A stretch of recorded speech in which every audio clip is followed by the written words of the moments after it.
তো hello everyone, ত্রিকোণমিতিক শব্দ মানে তোমাদের আগেই একটা ভিডিওতে বুঝিয়ে দিয়েছি যে ত্রিকোণমিতি কিন্তু কোনো ভয়ের ক্লাস নয় বা কোনো আম, জটিল কোনো সমস্যা নয় বা কোনো জটিল বিষয় নয়। এর আগের একটি ক্লাসে 23.1 চ্যাপ্টারে অনুপাত এবং অভেদাবলীর একটি বিশেষ গুরুত্বপূর্ণ ক্লাস তোমাদের নিয়েছি। সেই ক্লাসে তোমাদের প্রত্যেককে বুঝিয়ে দিয়েছি সাইন, কস, ট্যান এবং তাদের যে অনুপাতিক নিয়মগুলি সেইগুলো আমরা সেখানে আলোচনা করেছি। তবুও আজকের ক্লাসে আমরা একটু আলোচনা করব। সো হ্যালো এভরিওয়ান, আমি জয়ন্ত, তোমরা দেখছো স্কোর মাইন্ড কোচিং সেন্টার। আজকের ক্লাসে আমরা আলোচনা করব 23.2। তার আগে আমরা শুরু করছি পূর্ব আলোচিত যে ক্লাসে বিষয়গুলো সেগুলো। ওকে, আচ্ছা, এর আগের ক্লাসে আমরা যেটা আলোচনা করেছি সেটি হচ্ছে ত্রিভুজ, সমকোণী ত্রিভুজ। সেই সমকোণী ত্রিভুজের থিটা কোণ সম্পর্কিত sine sine theta, cos theta, tan theta, cot theta, sec theta এবং কোসেক কোসেক থিটা সম্বন্ধে এই যে অনুপাতগুলো, এই অনুপাতগুলো আমি এমনভাবে বুঝিয়েছি যে সারা ইউটিউব খুঁজে তোমরা আর কোথাও এই রকম নিয়ম খুঁজে পাবে না। ওকে, দেখো, যদি এ বি সি সমকোণী ত্রিভুজ হয়, এই সমকোণী ত্রিভুজের বি কোণটা 90 ডিগ্রি, আর এই বি কোণ 90 ডিগ্রির বিপরীত বাহুটা হচ্ছে অতিভুজ। কি বললাম? অতিভুজ। আচ্ছা, অতিভুজ এবং যে সমকোণ রয়েছে সেই সমকোণের সংলগ্ন দুটি বাহু রয়েছে, সেই দুটি বাহুর মধ্যে একটি হবে লম্ব এবং একটি হবে ভূমি। তাহলে একটি লম্ব, কোনটি লম্ব হবে? দেখো, যে কোণ অনুপাতিক নিয়ম ধরা হবে, অর্থাৎ এইখানে থিটা কোণটা ধরা হয়েছে, সেই থিটা কোণের সাপেক্ষে যে বাহুটা থাকবে সেটি হচ্ছে ভূমি। সেটি কি? ভূমি। যদি এখানে থিটা কোণটা এটা ধরতাম তাহলে এটা ভূমি হতো, কিন্তু থিটা কোণ যে কোণের সাপেক্ষে ধরবো সেই কোণের বিপরীত বাহুটাকে আমরা কি বলবো? লম্ব বলবো। কি বলবো? লম্ব বলবো। ওকে, আচ্ছা, তাহলে সূত্র অনুযায়ী sine theta is equal two আমরা বলবো লম্ব বাই অতিভুজ। কি বলবো? লম্ব বাই অতিভুজ। অতিভুজ। আচ্ছা, কস কে কি লিখবো আমরা? কস কে লিখবো ভূমি বাই অতিভুজ। কি বলবো? ভূমি বাই অতিভুজ। ভূমি বাই অতিভুজ। আর ট্যান সমান সমান লিখবো লম্ব বাই ভূমি। এইবার আমরা যেহেতু জানি যে কট ট্যানের উল্টো, কস সেকের উল্টো বা সেক কসের উল্টো এবং সাইন কোসেকের উল্টো, তাহলে এইখানে কিন্তু আমরা লিখতে পারি কট ইজ ইকুয়াল টু ভূমি বাই লম্ব, আর সেক ইজ ইকুয়াল টু লিখতে পারি অতিভুজ অতিভুজ বাই কি? ভূমি। আর কোসেক ইজ ইকুয়াল টু কি লিখতে পারি? যে অতিভুজ বাই লম্ব। আচ্ছা, এখানে একটা জিনিস লক্ষ্য করবে যে সমকোণী ত্রিভুজের অতিভুজ কখনোই লম্ব বা ভূমির থেকে ছোট হতে পারে না। অতিভুজ আর লম্ব যদি ভূমির থেকে ছোট না হয়, তাহলে যে ভগ্নাংশের, ভালো করে বুঝবো, এখানে ভগ্নাংশ, তো এগুলো তো অনুপাত, মানে কি লম্ব বাই অতিভুজ, এগুলো তো একটা ভগ্নাংশ হবে, তাই কি না? লম্বের কোনো ভ্যালু থাকবে, অতিভুজের কোনো ভ্যালু থাকবে, ভূমির কোনো ভ্যালু থাকবে। তাহলে সাইনের মান একের থেকে বেশি হতে পারে কি? দেখো, একের থেকে বেশি হতে পারে কি পারে না সেটা ডিপেন্ড করবে এই অতিভুজের উপর। কারণ অতিভুজ কখনোই ছোট হবে না। অতিভুজ কি হবে না? ছোট হবে না, কারণ লম্ব সবসময় ছোট হবে। তাহলে লম্ব যদি ছোট হয়, তাহলে ভগ্নাংশের ওপরে ছোট নিচে বড়, তাহলে সেই ভগ্নাংশ কি একের থেকে বড়? নিশ্চয়ই নয়। কারণ আমরা জানি 1/2 এটা একের থেকে বড় না ছোট? একের থেকে ছোট। তাহলে কোনো ভগ্নাংশের নিচে যদি বড় হয় তাহলে সেই ভগ্নাংশটা একের থেকে ছোট, তাহলে সাইনের মান সর্বদা একের থেকে কি হবে? ছোট হবে বা একের থেকে বেশি হবে না। তাহলে সেম এই ক্ষেত্রে কসের ক্ষেত্রে তাই হবে, যে ভূমি বাই অতিভুজ। তাহলে আমরা বলতেই পারি অতএব সাইন ও কস এর মান কখনোই কখনোই একের থেকে একের বড় হতে পারে না। পারে না। বুঝতে পারলাম? দেখো কি করে হলো এটা, যে অতিভুজ যেহেতু নিচে আছে, যেগুলোর অতিভুজ নিচে আছে সেগুলো কিন্তু কখনোই কখনোই একের থেকে বড় হবে না, অর্থাৎ ভগ্নাংশের নিচে যদি ছোট থাকে। বুঝতে পারলাম? ভগ্নাংশের নিচে যদি থাকে তাহলে একের থেকে অবশ্যই ছোট হবে, বড় হতে পারবে না। ঠিক আছে, কিন্তু এখানে সেক এবং কোসেক কিন্তু উল্টো হবে। তাহলে সেক কি হবে, অতিভুজ উপরে, কারণ অতিভুজ যদি ওপরে হয়, ধরো 15/2, তাহলে ওপরে বড় নিচে ছোট। যদি এরকম ভগ্নাংশ হয় আমি এটাকে ভাগ করতে পারি, 7 দুগুণ 14, তাহলে এখানে 7 তো অলরেডি চলে আসলো, তাহলে একের থেকে তো বেশি হচ্ছেই, কারণ এখানে বিয়োগ করলে কত হবে, 1, 7 পূর্ণ 1/2, তাহলে 7.5 হচ্ছে এটা, তাহলে 7.5 নিশ্চয়ই একের থেকে বেশি। তাহলে এই ক্ষেত্রে সেক এবং কোসেকের মান এরা একের থেকে বেশি হবেই হবেই। ওকে, আচ্ছা, বাকি থাকলো কি ট্যান এবং কট। ট্যান আর কটের ক্ষেত্রে লম্ব আর ভূমি কখনো কখনো দেখা যায় যে লম্ব বড়, কখনো কখনো দেখা যায় ভূমি বড়। তাহলে যে ক্ষেত্রে যেটা বড় হবে সেই ক্ষেত্রে সেটা হবে। তাহলে এটা কিন্তু সর্বদাই বলা যাবে না, কখনো কখনো লম্ব বড় হয়, কখনো কখনো ভূমি বড় হয়, কিন্তু সাইন এবং কসের মান কখনোই একের থেকে বড় হবে না বা একের থেকে ছোট হবে। বুঝতে পারলাম? আচ্ছা, এরপরে যে নিয়ম আসবো সেটা হচ্ছে সাইন, কস, ট্যান, কট, সেক, কোসেক। দেখো এখানে এই দুটোর বর্গ করে আমরা যোগ করলে পাবো 1, কি পাবো, sine square theta plus cos square theta is equal two 1। আর এটার থেকে যদি আমি এটাকে বিয়োগ করি, আর এটার থেকে যদি এটাকে বিয়োগ করি, তাহলে আমি পাবো 1, কি পাবো, sec square theta minus tan square theta is equal to কি পাবো, 1, এবং কি পাবো, cosec square theta minus cot square theta is equal to কি পাবো, 1। জাস্ট এই তিনটা সূত্র যদি ভালো করে মুখস্থ করো তাহলে এখান থেকে আরো অনেক তথ্য বেরিয়ে আসবে। কিভাবে, দেখো এখান থেকে আমি বলতে পারি,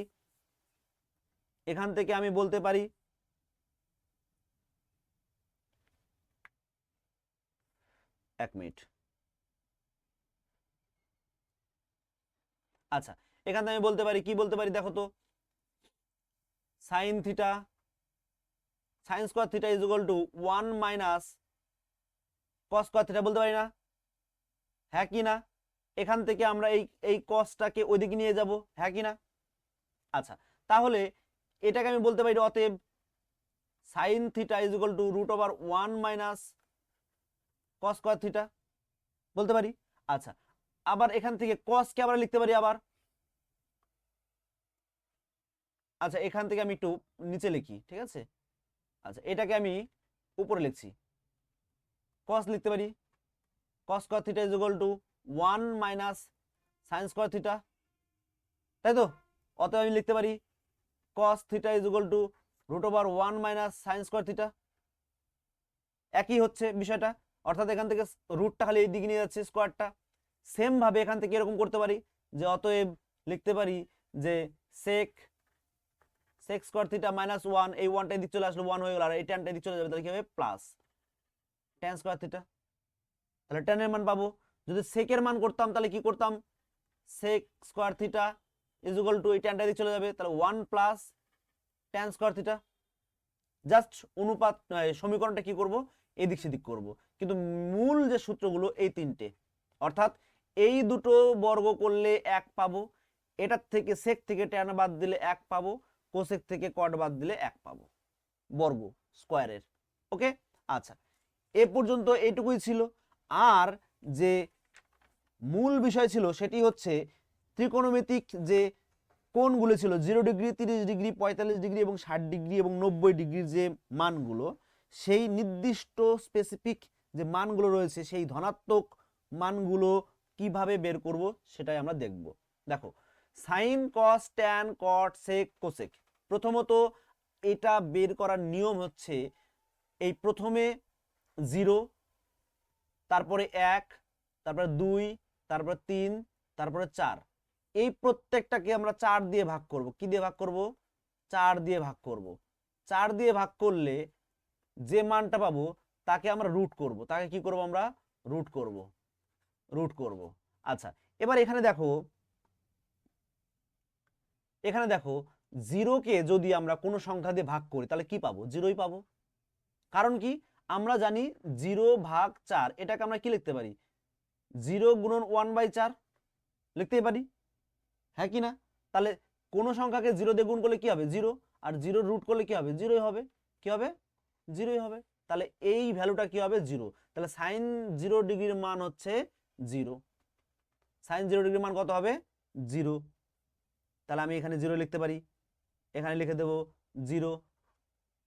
আচ্ছা, তারপরে কি আছে 1/4। 1/4 কে রুট যদি করি, এটাকে তো ভাগ করতে পারছি না, তাহলে 1/√, কে বলে কত হবে 1/2। তাহলে এখানে কত হবে 1/2। এটাকে যদি ভাগ করি 2 দিয়ে কাটলে 2, উপরে কি থাকে 1, তাহলে √2 নিচে 1/√2, বুঝতে পারলাম। আচ্ছা, এখানে √3, উপরে কি হবে উপরে √3/4 কে রুট করলে কত হবে 2, আর এখানে 4 কে কাটলে এবারে কত হবে 1, 1 এর রুট কত হবে 1, তাহলে এখানে হবে 1। বাস এইটুকু জাস্ট বের করতে পারলেই তোমরা বাদ বাকি সমস্ত জিনিস অটোমেটিকলি বের করতে পারবে। দেখো এখানে এই জিনিসটা কিন্তু তুমি করে ফেললা। এবার দেখো এই 0টা 1/2, 1/√2, এটাকে জাস্ট ঘুরিয়ে লিখবো কসের ক্ষেত্রে। এখানে লিখবো 1, এখানে লিখবো √3/2, এখানে লিখবো 1/√2, এখানে লিখবো 1/2, এখানে লিখবো 0। ব্যাস হয়ে গেল। আমরা এরপরে করব যে sine theta by cos theta is equal to কি লিখতে পারি ট্যান থিটা। কি লিখতে পারি ট্যান থিটা। কি করে পেলাম দেখো, কি করে পেলাম এটা একটু দেখে আসি। তাহলে দেখো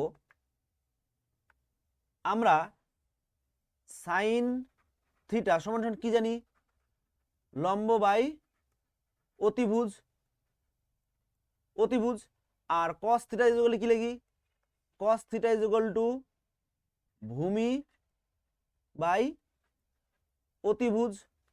আচ্ছা, তাহলে আমি এইটাকে 1 নম্বর আর এটাকে 2 নম্বর করে দিয়ে আমি ভাগ করতে পারি, যে 1/2 করতেই পারি। তাহলে sine theta by cos theta লিখতে পারি। সাইন থিটার মান কত আছে লম্ব বাই অতিভুজ, আর কস থিটার মান হচ্ছে ভূমি বাই অতিভুজ। হলো। আচ্ছা, সাইন থিটা আর cos theta is equal to লম্ব বাই অতিভুজ বাই ভূমি বাই অতিভুজ। এই ক্ষেত্রে দেখো এই অতিভুজ আর এই অতিভুজ কেটে যায়, থাকে কি লম্ব বাই ভূমি, কি থাকে ভূমি। তো লম্ব বাই ভূমি ইজ ইকুয়াল আমরা কি জানি ট্যান থিটা। তাহলে আমি বলতে পারি না যে sine by cos theta is equal to tan theta. তাহলে tan theta is equal to sine by cos theta. তাহলে ট্যানের মান যেটা হবে সেটা সাইন বাই কস করলে সেই মানটা পেয়ে যাব। তাহলে অতএব আমরা বলতে পারি যে অতএব tan theta is equal to sine theta by cos theta. Okay. আচ্ছা, তাহলে এই ক্ষেত্রেও তো আমরা এটাই লিখতে পারি না যে এইটা এই যে মানটা 0/1 ইজ ইকুয়াল টু ট্যান, এটা বাই এটা ইজ ইকুয়াল টু ট্যান, এটা বাই এটা ইজ ইকুয়াল টু ট্যান করতে পারি। আচ্ছা, তাহলে 0/1 মানে কি হবে 0 হবে, 0/1 মানে কি হবে 0ই হবে। আর এটা বাই এটা করলে পারে এই 2 দিয়ে কেটে দিলে কি হবে 1/√3, আর এটা দিয়ে এটা কেটে দিলে কি হবে একই জিনিস 1 হবে। আর এক্ষেত্রে এই √3 এই 2 আর এই 1/2 এর 2 কেটে দিলে পারে কত হবে √3। আর এই 1/0 কোন সংখ্যার নিচে 0 মানে কি 0 দিয়ে কোনো সংখ্যাকে ভাগ করা যায় না, তাহলে সেটি হবে অসঙ্গত। কি হবে অসঙ্গত, অসঙ্গত। ওকে। আচ্ছা, এবার কটের ক্ষেত্রে সেম জিনিসটা ঘুরিয়ে লিখবো, এক্ষেত্রে লিখবো অসঙ্গত, অসঙ্গত। এই ক্ষেত্রে লিখবো √3, এই ক্ষেত্রে লিখবো 1, এই ক্ষেত্রে লিখবো 1/√3, এই ক্ষেত্রে লিখবো 0।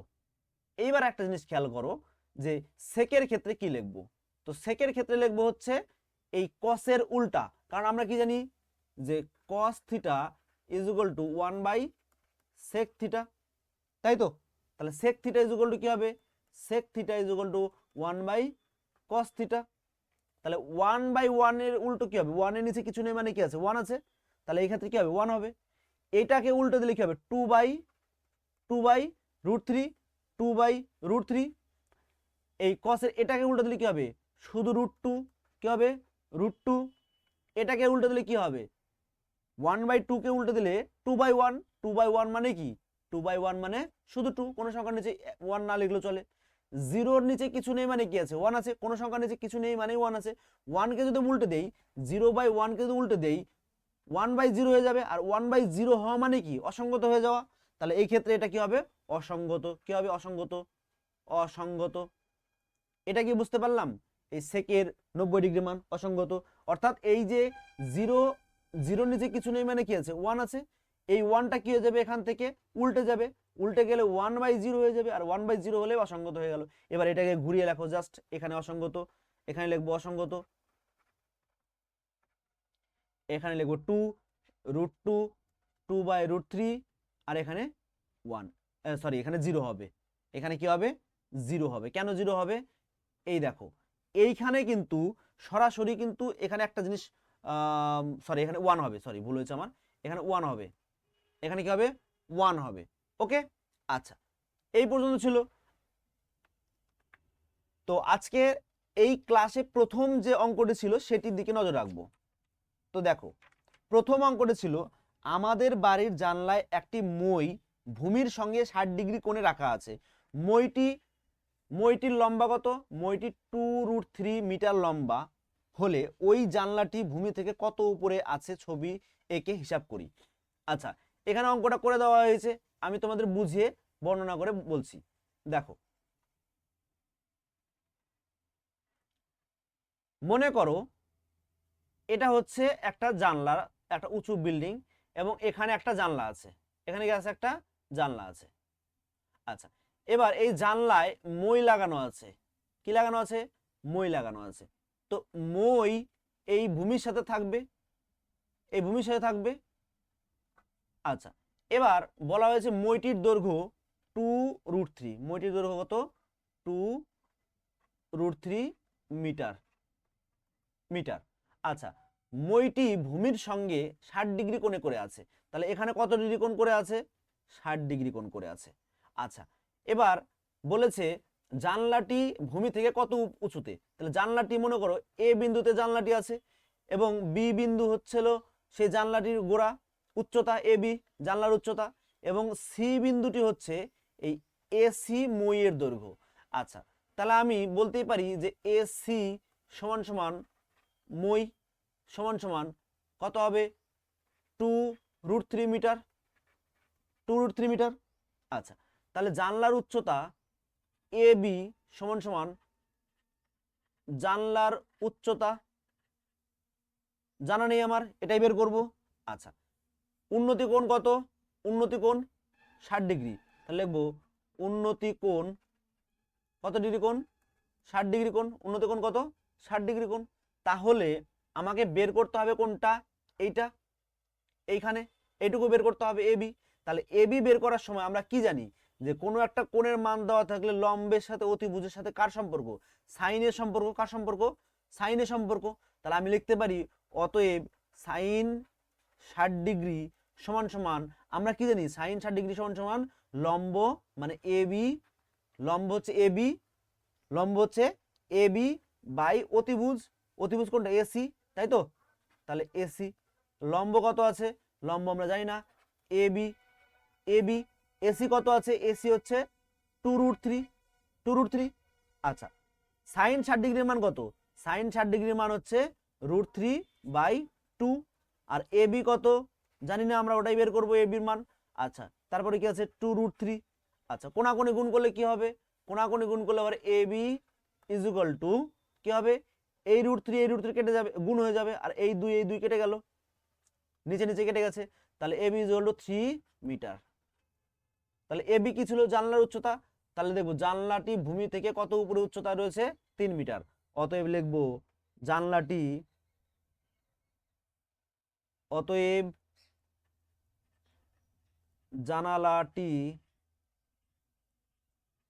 ভূমি থেকে 3 মিটার উচ্চতায় রয়েছে। ওকে আচ্ছা 2 নম্বর কি বলেছে দেখো, 2 নম্বর বলেছে এ বি সি সমকোণী ত্রিভুজের বি কোণ সমকোণ, বি কোণ কি, সমকোণ, বি কোণ কি বলেছে, সমকোণ। A B is equal to 8√3 সেমি এবং বিসি ইজ ইকুয়াল টু 8 সেমি হলে এ সি বি এবং বিএসি এর মান বের করি, এখানে আমাদের দুটো কোণের মান বের করতে হবে। তাহলে আমি আগে একটা সমকোণ আঁকবো, তাই না? তাহলে একটা সমকোণ আঁকবো, সমকোণ এঁকে, আচ্ছা এবিসি ত্রিভুজের বি কোণ সমকোণ, তাহলে এই কোণটা আমরা কি লিখবো, বি কোণ। এবং এ বির মান কত, 8√3, 8√3 সেমি। আচ্ছা বিসি কত, 8 সেমি। আচ্ছা কোনটা বড়, নিশ্চয়ই এটা বড়, তাহলে এটা লিখবো হচ্ছে হলো বিসি। আচ্ছা এ বি, বি কোণ সমকোণ সি। আচ্ছা এ বি কত, 8√3 আর বিসি কত, 8। আচ্ছা তাহলে এই ক্ষেত্রে বলেছে এই এসিবি, এই কোণটা চেয়েছে ভাই, এই কোণটা চেয়েছে, এসিবি এই কোণটা চেয়েছে। আচ্ছা বিএসি এই কোণটাও চেয়েছে, হ্যাঁ কি না? আচ্ছা এখানে একটা জিনিস খেয়াল করব যে ভূমি এবং লম্ব দেওয়া আছে, 90 ডিগ্রি কোণটা, এটা 90 ডিগ্রি। আচ্ছা তাহলে যেহেতু অ্যাঙ্গেল বি কোণ 90 ডিগ্রি, অতএব আমি বলতে পারি না, অতএব এসি সমান সমান অতিভুজ, কি বলতে পারি তো, অতিভুজ। আচ্ছা অতিভুজ যদি হয় তাহলে এই দুটো কি হবে, লম্ব এবং ভূমি। তাহলে আমি অতএব এবি লম্ব ধরে, ট্যান কত করব, ট্যান থিটা, এটাকে আমি থিটা ধরলাম, এটা কি ধরবো, থিটা ধরবো, এটা কি ধরবো, থিটা কোণ ধরবো, ধরি লম্ব ধরে অ্যাঙ্গেল এ সি বি সমান সমান থিটা ধরি। তাহলে থিটা ধরলাম, তাহলে অতএব tan theta is equal to A B by BC. আচ্ছা এ বির মান বের করবো, ট্যান থিটা এ বি কত আছে, 8√3, বিসির মান কত, 8। তাহলে 8 কেটে যাবে, 8 কি হবে, কেটে যাবে, তাহলে 8 কেটে গেল, কি থাকলো, √3। তাহলে অতএব ট্যান থিটা ইজ ইকুয়াল √3, তাহলে অতএব ট্যান থিটা ইজ ইকুয়াল √3 কার মান, ট্যান কত ডিগ্রি মান, ট্যান 60 ডিগ্রি মান কত, √3। তাহলে অতএব ট্যান উঠে যাবে, অতএব theta is equal two 60 degree, থিটার মান কত, 60 ডিগ্রি। ওকে আচ্ছা তাহলে এই কোণটা কত ডিগ্রি পেলাম আমরা, 60 ডিগ্রি পেলাম, কত ডিগ্রি পেলাম, 60 ডিগ্রি পেলাম। আচ্ছা তাহলে এবার আমি বলবো যে অতএব ত্রিভুজ এ বি সি এর অ্যাঙ্গেল বি সমান সমান 90 degree, angle A C B সমান সমান 60 ডিগ্রি। অতএব আমি বলতে পারি না যে অ্যাঙ্গেল বি এ সি সমান সমান 90 মাইনাস 60 ডিগ্রি, 30 ডিগ্রি। কি করে বের করলাম, এটা একটু ভালো করে বোঝো, এখানে ডাইরেক্টলি না করে এভাবে করি যে টোটাল তিনটি কোণের সমষ্টি কত, 180 ডিগ্রি মাইনাস 90 প্লাস 60 কত হয় দেখো, 180 থেকে 9, 10, 11, 12, 13, 14, 15, 150 বাদ দিলে কত হবে, 30 ডিগ্রি। তাহলে বিএসি এই কোণটার মান কত হবে, 30 ডিগ্রি। ওকে তাহলে বিএসি মান কত হবে, 30 ডিগ্রি। ওকে আচ্ছা বেশ, এরপরের অঙ্কটা কি আছে, 3 দাগে, এবিসি সমকোণী ত্রিভুজ যার বি কোণ 90 ডিগ্রি, এ কোণ 30 ডিগ্রি এবং এসি 20 সেমি, বিসি এবং এবি বাহুর দৈর্ঘ্য নির্ণয় করি। আচ্ছা তাহলে একটি সমকোণী ত্রিভুজ আঁকবো,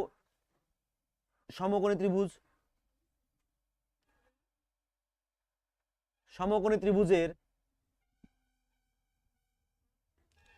এ বি সি, এ কোণ কত ডিগ্রি বলেছে, এ কোণ 30 ডিগ্রি। আচ্ছা এখানে আমি এই বাহুটার নাম দেব হচ্ছে এ বি সি। ওকে তাহলে এই কোণটার মান আমি পেয়ে যাব কত, 30 ডিগ্রি, কত পাবো, 30 ডিগ্রি। তাহলে বি কোণ কত, 90 ডিগ্রি। আচ্ছা তাহলে বি কোণ 90 ডিগ্রি, এ কোণ 30 ডিগ্রি, এসির মান কত, এসির মান হচ্ছে 20, অতিভুজ কত বলা আছে, 20 সেমি, অতিভুজ কত আছে, 20 সেমি। বের করতে হবে কি বিসি এবং এবি, বিসি এবং এসি। আচ্ছা, তাহলে এখানে একটা জিনিস খেয়াল করব যে 30 ডিগ্রি বলা আছে, অতিভুজ দেওয়া আছে, তাহলে দেখো ত্রিভুজ এ বি সি থেকে পাই, অতএব ত্রিভুজ এ বি সি থেকে পাই কি পাই, দেখো আমরা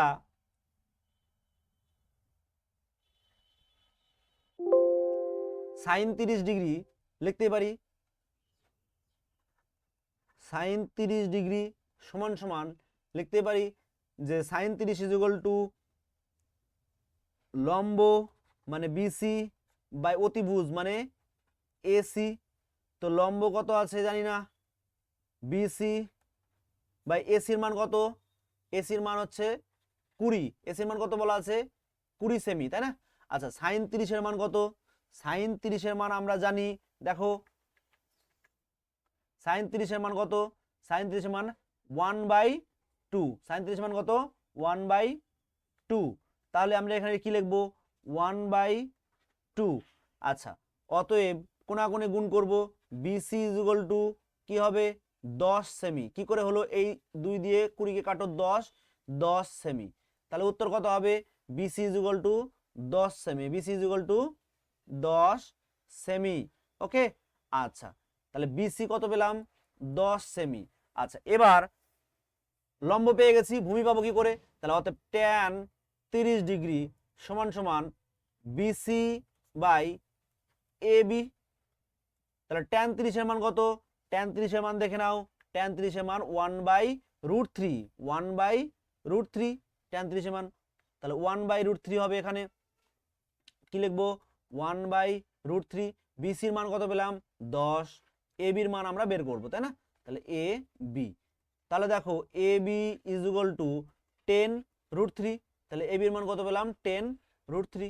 এই ছিল আমাদের সেমি, এই ছিল আমাদের অঙ্ক। আচ্ছা বেশ, 4 দাগে কি বলেছে দেখো, এখানে বলেছে পি কিউ আর সমকোণী ত্রিভুজ, তাহলে পি কিউ আর সমকোণী ত্রিভুজ, একটা সমকোণী ত্রিভুজ আঁকবো, সমকোণী ত্রিভুজের কিউ কোণটা 90 ডিগ্রি, তাহলে এখানে লিখবো কিউ কোণ কত ডিগ্রি কোণ 90 ডিগ্রি কোণ, এবং আর কোণ 45 ডিগ্রি কোণ, তাহলে পি কিউ আর এই কোণটা যদি 45 ডিগ্রি হয়, তাহলে ভালো করে লক্ষ্য করো যে এই কোণটা কত হবে, তাহলে এই কোণটা কত হবে সেটা আগে বের করব। আচ্ছা, তারপরে বলেছে পি আর এই পি আর কত বলেছে 3√2, কি বলেছে 3√2, তাহলে অতিভুজ কত বলেছে পি আর বলেছে 3√2 মিটার। ভালো করে খেয়াল করবে, কোন ত্রিভুজের, কোন সমকোণী ত্রিভুজের একটি কোণ 90 ডিগ্রি এবং অপর কোণটি 45 ডিগ্রি, তাহলে তৃতীয় কোণটি কত হবে, সেটিও 45 ডিগ্রি হবে, কত ডিগ্রি হবে 45 ডিগ্রি হবে। এবার আমরা লিখব যে 45 ডিগ্রি হলে পারে পি কিউ, অতএব আচ্ছা এখানে একটা জিনিস লিখে দেই, যেহেতু angle Q is equal to 90 degree, angle R is equal to 45 degree, অতএব বলতে পারি angle P is equal to 45 degree. আর এই তিনটে কারণে আমি বলতে পারি অতএব পি কিউ সমান সমান কিউ আর, তাহলে অতএব tan 45 degree is equal two 1, হ্যাঁ কি না? আচ্ছা, এবার দেখো আমাকে প্রশ্নে বলে দিয়েছে পি কিউ এবং কিউ আর দৈর্ঘ্য, এর দৈর্ঘ্য, তাহলে যে কোনো একটা মান বের করব। তাহলে যেহেতু আমি অতিভুজ জানি, তাহলে অতিভুজ থেকে লম্বতে আসার একটাই কারণ, সেটা হচ্ছে সাইনের পথ, sine 45 degree is equal to P Q by P R, তাহলে পি কিউ সাইন 45 এর মান কত দেখে নাও, সাইন 45 এর মান দেখো, সাইন 45 এর মান 1/√2, তাহলে সাইন 45 এর মান যদি 1/√2 হয়, তাহলে আমি এখানে লিখতে পারি 1/√2 is equal to P Q কত আমরা জানি না, পি কিউ এর মান বের করব, পি কিউ, আর পি আর এর মান কত 3√2। আচ্ছা, √2 কেটে যায়, থাকে কি, তাহলে P Q is equal to 3 metre. 3 metre. আচ্ছা, যেহেতু যেহেতু পি কিউ সমান সমান কিউ আর, তাহলে কিউ আর কত হবে 3 মিটার। এটাই হচ্ছে উত্তর আমাদের। ওকে, আচ্ছা আজকের মতন এই পর্যন্তই। সুতরাং এত সহজভাবে বোঝানো হয়েছে লম্ব, ভূমি, অতিভুজ, ব্যাস এই তিনটি জিনিসের উপরই সব কিছু খেলা। কনসেপ্ট ক্লিয়ার থাকলে ত্রিকোণমিতি সহজ, এত সহজ যে আর অন্য কোনো অঙ্কই ভালো লাগে না, শুধুমাত্র ত্রিকোণমিতি ভালো লাগে। ওকে, আচ্ছা ভিডিওটি ভালো লাগলে অবশ্যই একটি লাইক করো এবং নেক্সট পার্ট দেখার জন্য সাবস্ক্রাইব করো, বেল আইকনটি প্রেস করো। দেখা হচ্ছে পরের ক্লাসে এবং তোমরা অবশ্যই প্র্যাকটিস চালিয়ে যাও, কারণ মনে রাখবে অঙ্ক মুখস্থ নয়, বোঝাটাই বড় কথা। টাটা।